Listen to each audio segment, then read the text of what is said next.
Дивіться, я вже показував в деяких відео цей алкотример FRS 4125. Це самий такий звичайний бензиновий тример. От. Перший рік він працював ідеально, жодних питань до нього не було. Потім він постійно починав ламатись і ламався, і ламався. Міняв я на ньому свічку, причому вже не один раз. Значить, оті шлангочки міняв. Отакий наборчик купив на AliExpress. Вони тут рідні задубіли повністю вже. Поставив. Вони коштують недорого, кому цікаво, посилання залишу. Такі вони універсальні ці наборчики. Можете бачити, що відрізняється від рідного. Все-таки, бачите, в рідного тут фільтр товщий, більший. В цього китайського менший. Але принцип дії однаковий. Цей має важок і цей важок мав, тобто, щоб на дно він опускався. Фільтрував він не дуже. Чому? Пояснюю, дуже просто. Один раз лише мені варто було залити в бак, тобто змішувати з маслом, оце бензин, без лійки з металевою сіткою. Все.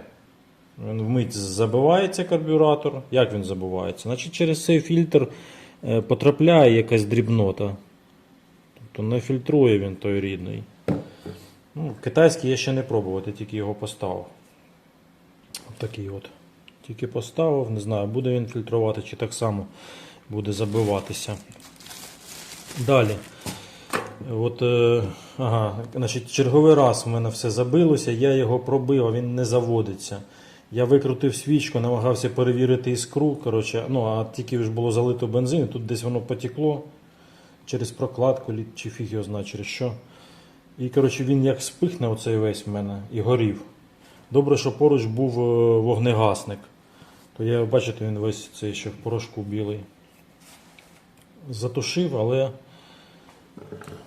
встигло поплавати оце. Бачите, трубочку розплавила, звідси бензин теж і горів. І це теж розплавило повністю. Значить, я розібрав карбюратор, думав знову його чистити. А тоді побачив, що і тут прогоріла прокладка. Видно. Бачите. Думав спочатку замовляти прокладки, тоді думаю, я вже їх міняв, ці прокладки. Вони позабивались, позадубіли. Поміняв, недовго, місяць я попрацював, це знов все вийшло з ладу, мучився. Поки я цей карбюратор відкладаю. Придбав отакий в нас тут, якийсь Novax, не знаю. Для Alco написано, для інших теж. Тобто, напевно, вони універсальні, в Китаї робляться. Прокладочки йдуть, дивіться, в комплекті. І карбюратор.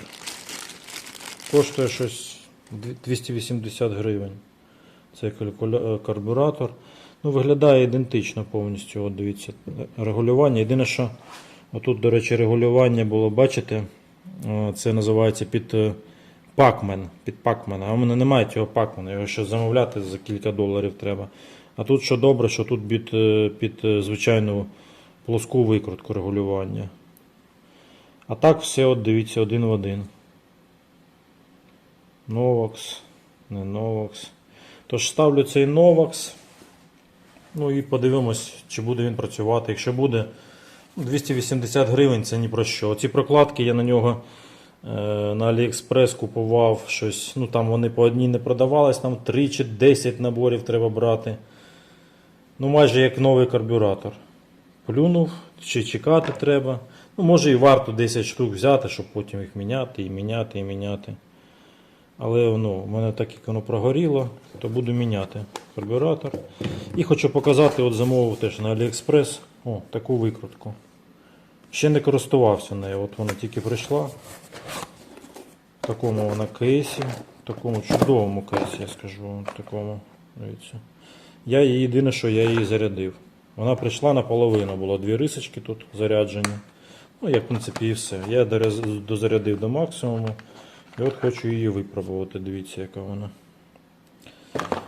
Значить, тут в неї ось вимкнути. О, бачите, заряджено. От для зарядки такий у нього Type-C. Так. Ну і вперед-зад.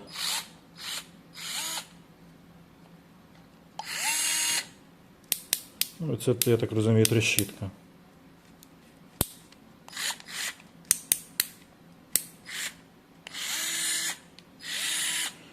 Що тут є в наборчику? Ну, шнурок.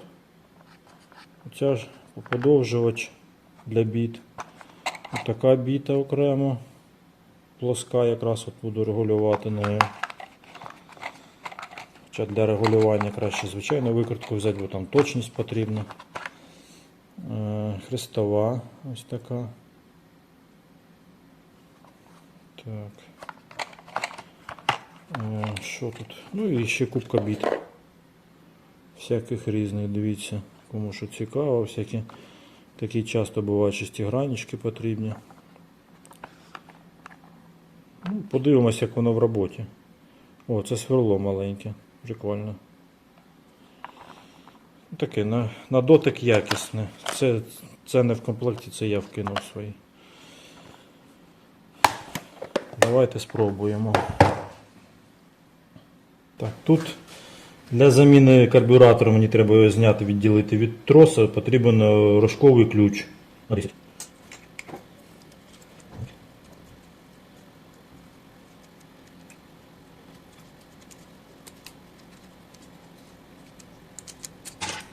Від'єднали старий, вдягаємо новий. Да, легенько вдягається, регулюємо одразу, так, щоб тільки з'являвся натяг.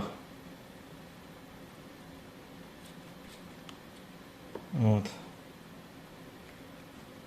Тобто, щоб не було холостого ходу.